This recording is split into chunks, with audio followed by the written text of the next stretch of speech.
लालची दूधवाला. एका छोट्या गावात गोविंदा नावाचा दूधवाला राहत होता.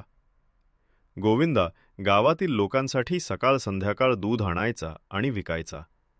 त्याची ओळख होती, पण त्याला एकच सवय होती, लालच. गोविंदाला नेहमी जास्त नफा मिळवायचा असे. तो दूध मोजताना थोडा जास्त काढायचा आणि काही पैसे जास्त घेण्याचा मार्ग शोधायचा.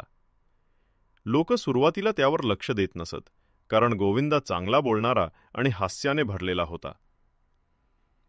एकदा सकाळी गावातील वृद्ध मामा दूध घेण्यासाठी आले. गोविंदाने दुधाच्या किटलीत थोडे कमी दूध टाकले आणि किंमत जास्त घेतली. मामा हसले आणि म्हणाले, गोविंदा, तू नेहमीच अशी करत असशील तर लोक तुझ्यावर विश्वास ठेवणार नाहीत.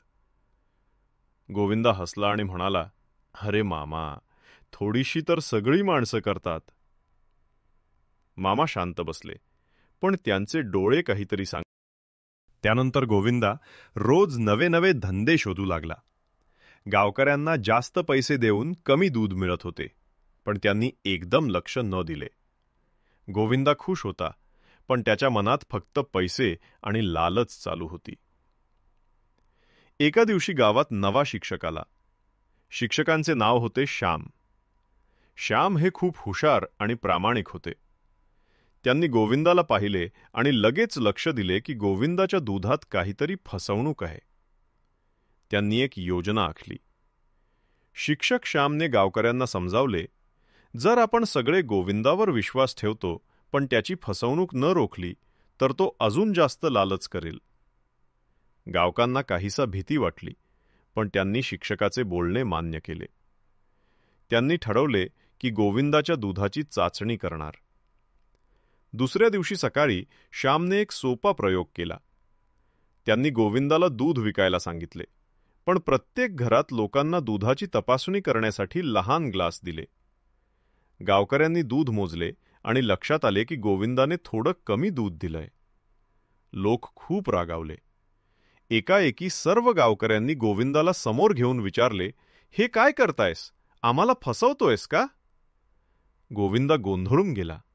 तो म्हणाला, अरे, इतकं छोटं काही झाले काय? गावकांनी शांतपणे समजावले, गोविंदा, छोटं मोठं नाही. विश्वास तोडला की मोठा अपराध होतो. गोविंदा नवा विचार करू लागला. तो आजवर लालचाने जगलो होतो, पण आता त्याला समजले की त्याच्या लालचामुळे लोकांचा विश्वास हरवत आहे.